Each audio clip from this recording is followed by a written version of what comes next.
감사합니다. 기도하시겠습니다. 하나님, 우리도 우리 자신을 주의 말씀 앞에 무릎 꿇립니다. 우리의 마음을 비우게 하시고 온전히 주의 말씀을 우리의 마음밭에 받게 하여 주시옵소서.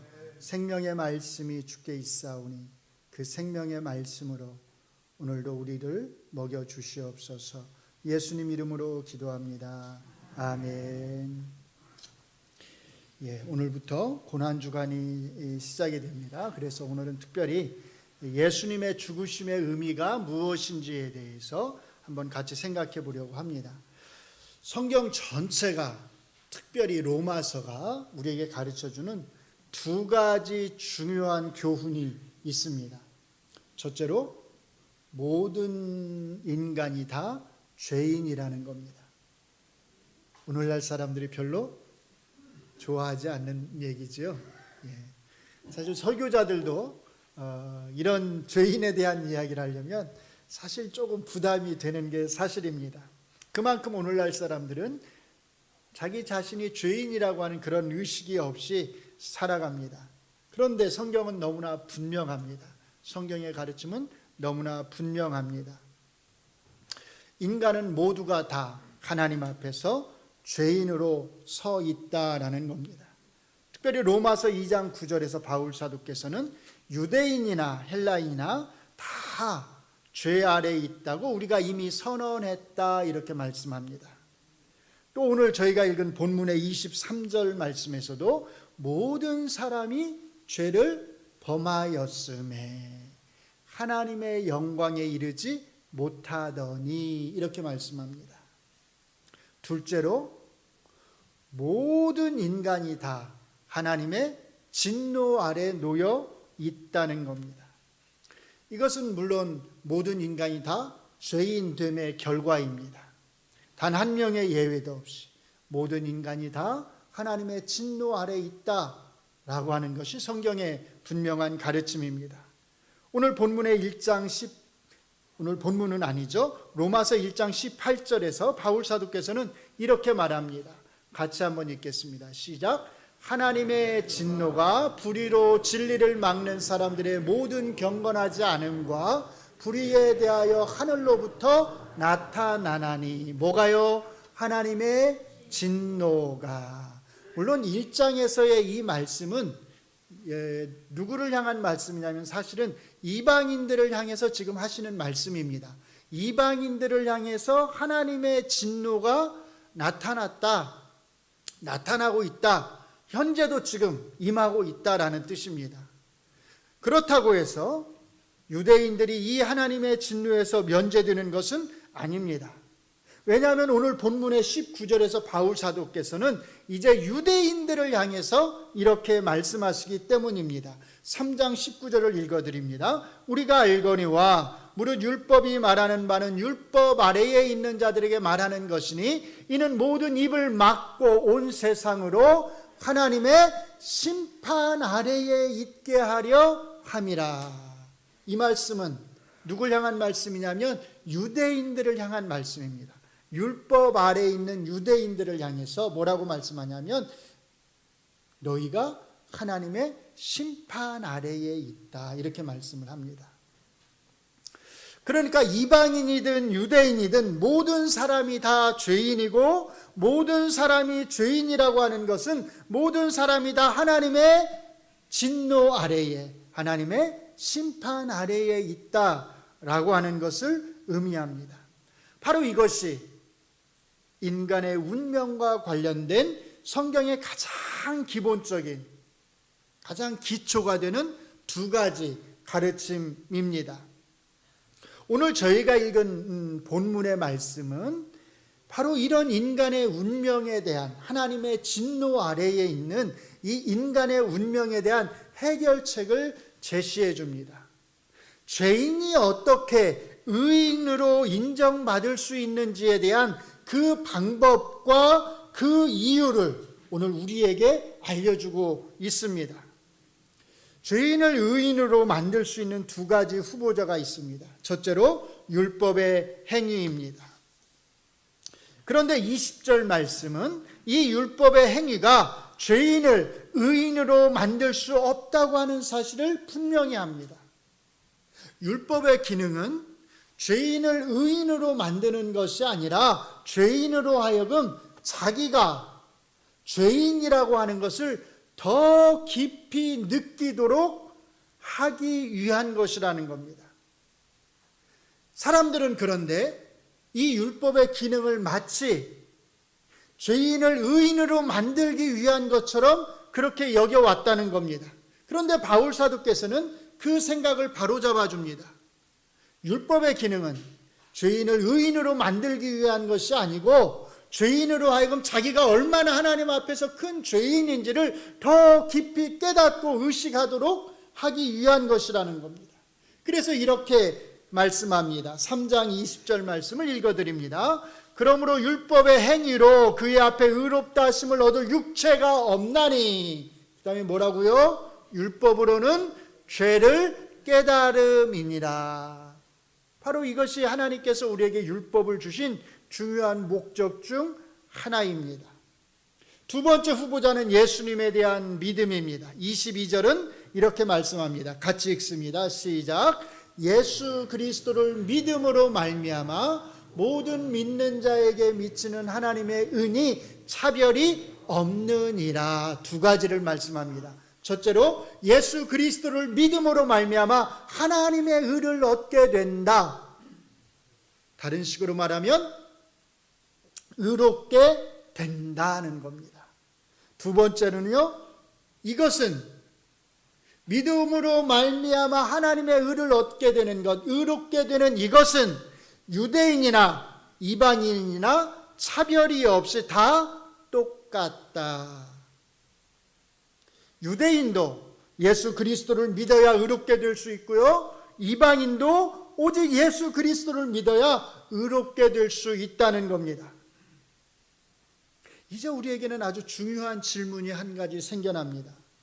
그러면 왜 예수님만이 죄인을 의롭게 해줄 수 있는 유일한 분이 될 수 있는가 하는 겁니다. 도대체 무엇이 예수 그리스도로 하여금 죄인을 의인으로 만들 수 있도록 해주는가 하는 겁니다. 이 중요한 질문에 대한 답이 오늘 저희가 읽은 본문의 24절과 25절에서 제시되고 있습니다. 먼저 24절에서 이렇게 말씀합니다. 같이 읽습니다.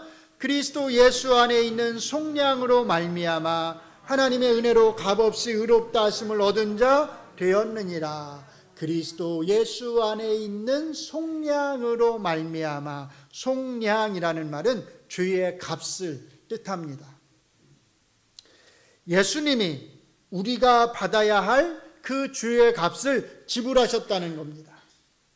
내가 지불해야 될 죄의 값을 누가요? 예수님이 지불하셨다는 겁니다. 그리고 이것은 하나님의 은혜로 이루어진 것이었습니다.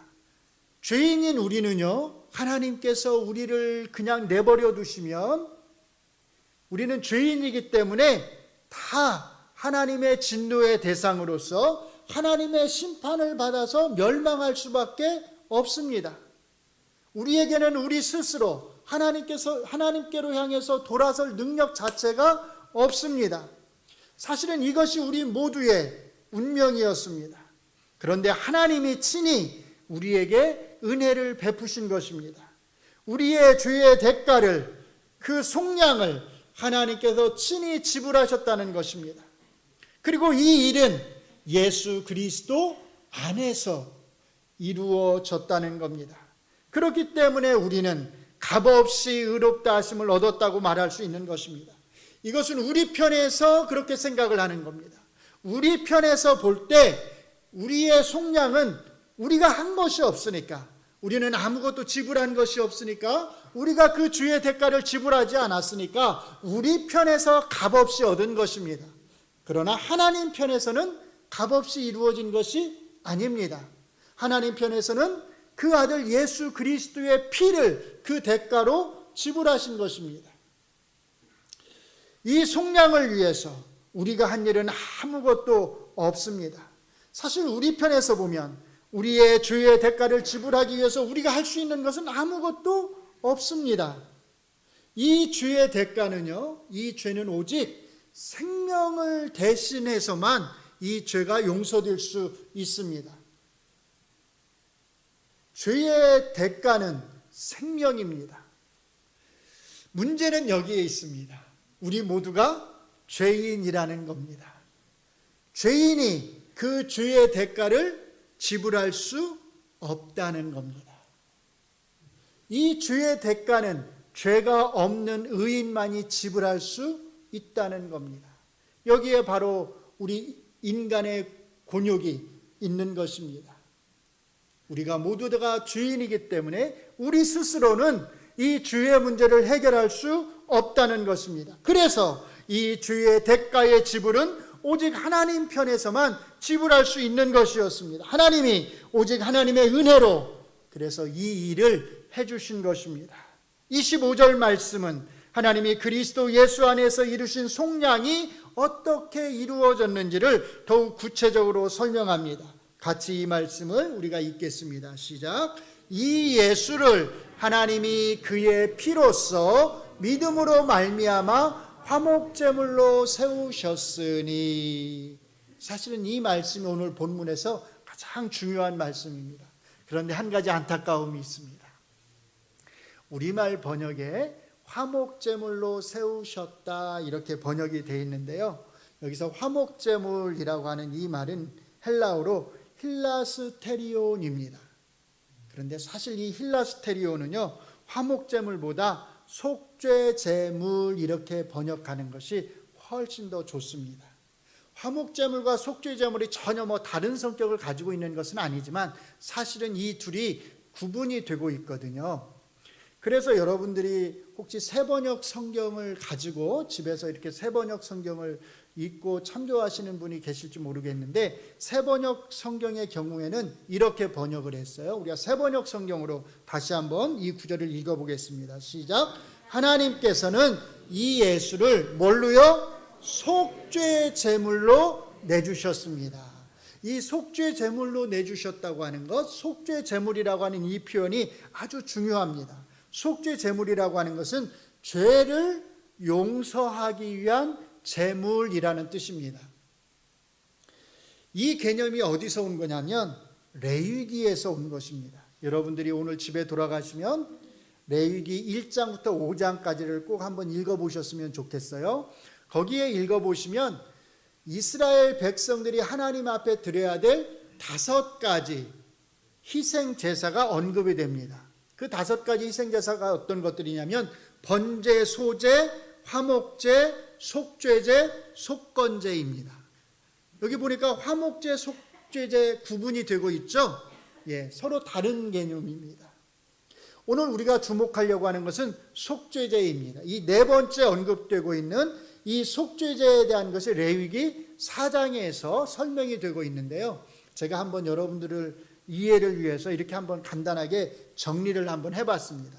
자, 죄를 짓는 죄인이 있잖아요. 그러면 그 죄인이 하나님 앞에 그 죄를 용서받기 위해서 드려야 될 제물이 언급이 되고 있습니다. 만약에 제사장이 죄를 지으면 그 제사장은 흠없는 수송아지를 하나님 앞에 속죄제로 바쳐야 합니다. 이스라엘 회중 중에서 누군가가 죄를 범하면 그때에는 수송아지를 하나님 앞에 속죄제로 바쳐야 됩니다. 족장이 죄를 범하면 흠없는 염소를 속죄제로 바칩니다.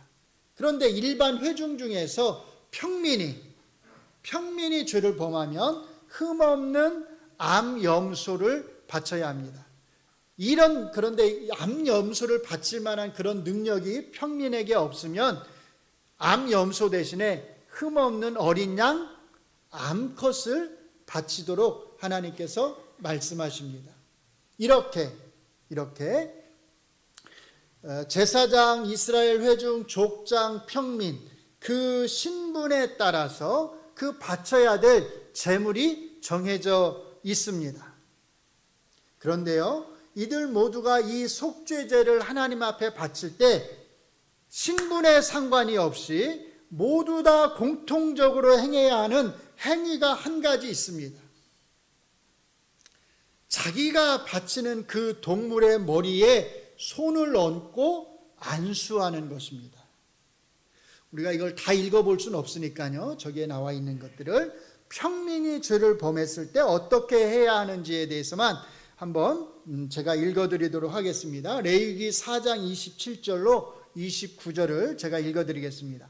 만일 평민의 한 사람이 여호와의 계명 중 하나라도 부지 중에 범하여 허물이 있었는데 그가 범한 죄를 누가 그에게 깨우쳐 주면 그는 흠없는 암염소를 끌고 와서 그 범한 죄로 말미암아 그것을 예물로 삼아 그 속죄 제물의 머리에 안수하고 그 제물을 번제물을 잡는 곳에서 잡을 것이요. 어떡하라고요?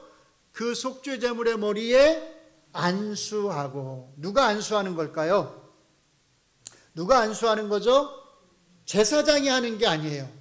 죄를 범한 그 사람이 하는 거예요. 제사장이 죄를 범했으면 당연히 제사장이 안수해야 되겠죠? 그런데 족장이 죄를 범했으면 족장이 그 동물의 머리에 손을 얹고 안수하는 겁니다. 평민이 죄를 범했으면요, 그 평민이 직접 그 동물의 머리에 손을 얹고 안수하는 겁니다. 무슨 뜻인지 아시겠죠? 왜 죄를 범한 사람이 직접 안수하는 거죠? 그 안수를 통해서 뭘 나타내는 거예요? 나의 죄가, 그렇죠? 나의 죄가 이 동물에게로 떠넘겨진다는 겁니다. 그러니까 죄를 범하지 않은 사람은 떠넘길 죄가 없으니까 굳이 안수할 필요가 없어요. 죄를 지은 그 죄인이 직접 그 동물의 머리에 안수하는 것입니다. 내가 지은 죄를 이 속죄 제물에게 넘긴다는 것입니다. 내가 죽어야 하는데 이 속죄 제물이 나를 대신해서 대신 죽는다는 겁니다. 여호와 하나님께서는 죄를 범한 그 사람 대신에 이 속죄 제물을 받으심으로써 죄를 범한 그 사람의 죄를 용서해 주신다는 겁니다. 여기에서 우리는 아주 중요한 한 가지 교리를 배우게 됩니다. 죄의 전가라고 하는 교리입니다. 죄의 전가. 전가라는 말 들어보셨죠? 전가한다 우리 이제 보통 말하잖아요. 특별히 어떤 책임과 관련해서 야, 너 그 책임을 다른 사람에게 전가하면 안 돼. 무슨 말이죠? 다른 사람에게 책임을 떠넘기면 안 돼. 그런 말이잖아요. 전가라는 말은 떠넘긴다 또는 떠맡긴다라고 하는 뜻입니다. 그러니까 죄의 전가라고 하는 것은 나의 죄를 이 동물에게 떠넘긴다, 떠맡긴다라고 하는 뜻입니다. 그래서 이 속죄 제물이 내 죄를 대신 짊어진다라고 하는 뜻입니다. 오늘 본문에서 이 예수를 하나님이 그의 피로써 믿음으로 말미암는 속죄 제물로 세우셨으니 라고 말할 때 바로 여기에 들어있는 중요한 첫 번째 의미가 죄의 전가입니다. 예수님이 우리의 속죄 제물이 되셨습니다. 예수님이 우리의 죄를 떠맡으셨습니다. 우리는 우리의 죄를 누구에게요? 예수님에게 떠넘겼습니다. 비유적으로 말하면 여기에 앉아있는 여러분들 모두 한 사람 한 사람이 뭘 한 거냐면 예수님의 머리에 손을 얹고 안수를 한 겁니다. 죄인으로서 예수님의 머리에 안수를 함으로써 여러분의 죄를, 나의 죄를 예수님에게 떠넘긴 겁니다. 그래서 예수님이 우리를 대신해서 죽으신 것입니다. 예수님의 죽으심의 중요한 의미가 바로 여기에 있습니다.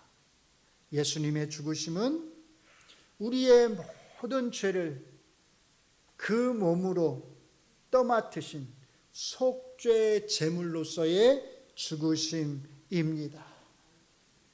그 결과로 우리가 죄 용서를 받게 되었고 그 결과로 우리가 죄에서 자유하게 된 것입니다.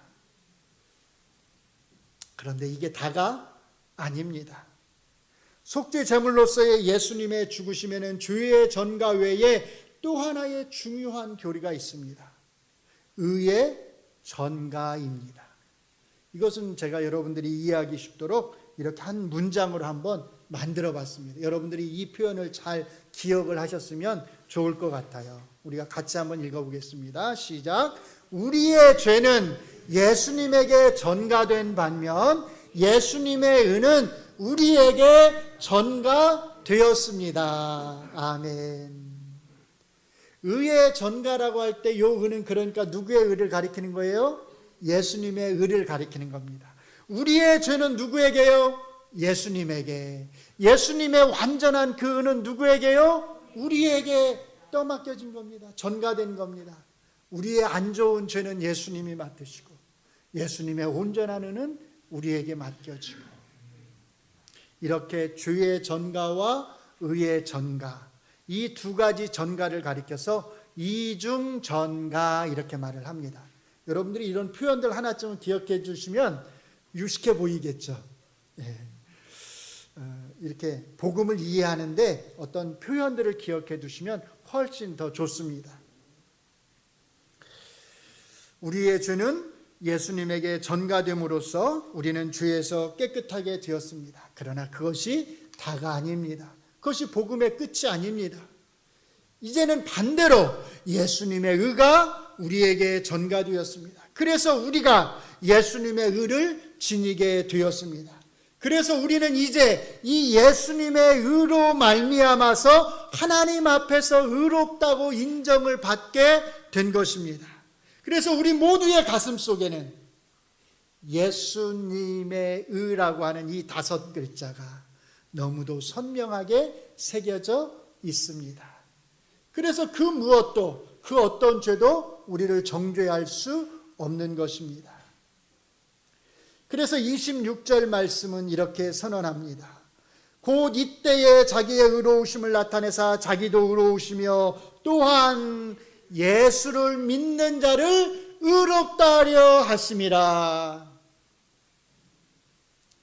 우리가 의롭다고 선언될 수 있는 것, 칭의는 바로 예수님의 속죄 제물 되심에 근거하고 있습니다. 우리의 죄가 예수님에게 전가되지 않고 예수님의 의가 우리에게 전가되지 않았다면 우리는 칭의를 얻을 수 없었습니다. 그러므로 우리의 칭의의 유일한 근거는 예수님의 속죄 제물 되심에 있습니다. 우리의 칭의의 유일한 근거는 예수 그리스도의 속죄 제물 되심에 있습니다. 바로 이 사실의 근거에서 이제 바울 사도께서는 27절부터 4가지 질문을 던집니다. 첫 번째 질문은 이것입니다. 그러므로 자랑할 때가 있느냐? 자랑할 때가 있을까요? 우리의 구원에 대해서, 우리가 믿음으로 구원받은 것에 대해서 자랑할 때가 있을까요? 바울 사도의 답변은 뭐지요? 있을 수가 없다는 겁니다. 두 번째 질문은요, 무슨 법으로 의롭게 되는가입니다. 행위의 법으로인가 아니면 믿음의 법으로인가입니다. 그 답변은요, 오직 믿음의 법으로입니다. 세 번째 질문은 하나님은 유대인만의 하나님인가입니다. 그리고 그 답변은 이방인의 하나님도 되신다는 겁니다. 이 말의 뜻은 유대인과 이방인이 똑같이 믿음으로 의롭게 된다는 겁니다. 할례자와 무할례자가 차별이 없이 오직 예수님에 대한 믿음으로 의롭게 된다는 겁니다. 하나님은 한 분이시기 때문입니다. 마지막 4번째 질문은 이것입니다. 믿음으로 말미암아 우리가 의롭게 되었으니 율법을 파기하는가? 이제 우리가 율법을 지키지 않아도 되는가 하는 겁니다. 그리고 그 답변은 아주 단호합니다. 그럴 수 없느니라. 도리어 율법을 굳게 세우느니라. 율법을 굳게 세운다고 하는 것은 율법을 더욱더 잘 지키게 된다는 겁니다. 특별히 이 마지막 질문과 답변에 주목하시기 바랍니다. 우리가 믿음으로 의롭게 되었다고 하는 것은요, 우리가 이제 율법을 지키지 않아도 된다고 하는 것을 의미하는 게 아닙니다. 우리가 십계명을 이제 지키지 않아도 된다고 하는 걸 의미하지 않습니다. 종교개혁 시대에 어떤 일부의 사람들이 그렇게 주장을 했습니다. 이제 우리는 믿음으로 말미암아 의롭게 되었으니, 우리는 율법에서 자유하게 되었으니 우리는 율법을 지키지 않아도 된다라고 주장한 일부의 사람들이 있었습니다. 이 사람들을 가리켜서 율법 폐기론자 이렇게 말을 합니다. 물론 우리는 율법의 구속을 받지 않습니다. 더 이상 율법이 우리를 구속하지 못합니다. 우리는 율법에서 자유함을 얻게 되었습니다. 그러나 우리가 율법에서 자유함을 얻게 되었다고 하는 것은요, 그 율법을 지키지 않아도 된다고 하는 것이 아니라 오히려 이제 우리의 믿음으로 말미암아서 우리가 그 율법을 더 잘 지킬 수 있고 그 율법의 참된 의미를 우리가 온전히 행할 수 있게 되었다고 하는 것을 의미합니다. 그래서 우리는 십계명을 버리지 않습니다. 그래서 우리의 성경책 제일 뒤에 뭐가 나와 있죠? 십계명이 나와 있잖아요. 십계명을 잘 지켜야 한다는 겁니다. 우리가 율법으로 구원 받는 것이 아니라고 해서 율법을 지킬 필요가 없는 것은 아닙니다. 율법의 가장 큰 두 계명이 하나님 사랑과 이웃 사랑이라면 우리는 이제 믿음으로 의롭게 됨으로써 이 두 가지 가장 큰 계명을 가장 잘 지킬 수 있는 사람들이 되었습니다. 사랑하는 성도 여러분, 예수님이 우리를 위한 속죄의 제물이 되셨다고 하는 것, 예수님이 우리의 죄를 떠맡으셨다고 하는 것, 그리고 그 대신에 예수님께서 자기의 온전한 의를 우리에게 주셨다고 하는 것이 우리에게 의미하는 가장 중요한 의미가 뭔지 아시나요? 요한 1서 4장 10절로 11절이 이것에 대한 답을 주고 있는데 서로 사랑해야 한다는 것입니다. 예수님의 속죄 제물 되심과 우리가 서로 사랑해야 한다고 하는 것이 어떻게 서로 연결되어서 말씀드리고 있는지를 우리가 한번 같이 읽어보겠습니다. 이 말씀은 우리가 현대인의 성경으로 같이 읽어보도록 하겠습니다. 같이 읽습니다. 시작. 그러므로 우리가 하나님을 사랑한 것이 아니라 하나님께서 우리를 사랑하셔서 자기 아들을 보내 우리를 죄에서 구원하는 제물, 죄에서 구원하는 제물이 무슨 제물이에요? 속죄 제물이죠. 속죄 제물로 삼아 주셨습니다. 11절, 사랑하는 여러분, 하나님께서 이토록 우리를 사랑해 주셨으니 우리도 서로 사랑해야 합니다. 우리도 서로 사랑해야 합니다. 아주 부드럽게 번역을 해놨는데요, 사실 여기에는 굉장히 강한 의미가 들어가 있습니다. 이 부분은 개역성경이 그래서 훨씬 더 잘 번역을 했습니다. 우리가 서로 사랑하는 것이 마땅하도다. 왜요? 하나님께서 이토록 우리를 사랑해 주셨으니, 어떻게 사랑하셨다는 겁니까? 예수님을 속죄 제물로 주실 정도로 우리를 사랑해 주셨으니 우리도 서로 사랑해야 합니다. 예수님이 여러분을 죄에서 구원하는 속죄 제물이 되셨다고 하는 것을 믿으시지요? 예수님의 완전한 의가 여러분에게 전가되었다고 하는 것을 믿으시지요? 그러면 이같이 하나님께서 우리를 사랑하셨으므로 우리도 서로 사랑하는 것이 마땅합니다. 물론 쉬운 일이 아닙니다. 그래서 우리는 모든 것을 다 내려놓고 성령님을 의지해서 사랑해야 합니다. 사랑도 내 힘으로 되는 것이 아닙니다. 사랑도 내 능력으로 되는 것이 아닙니다.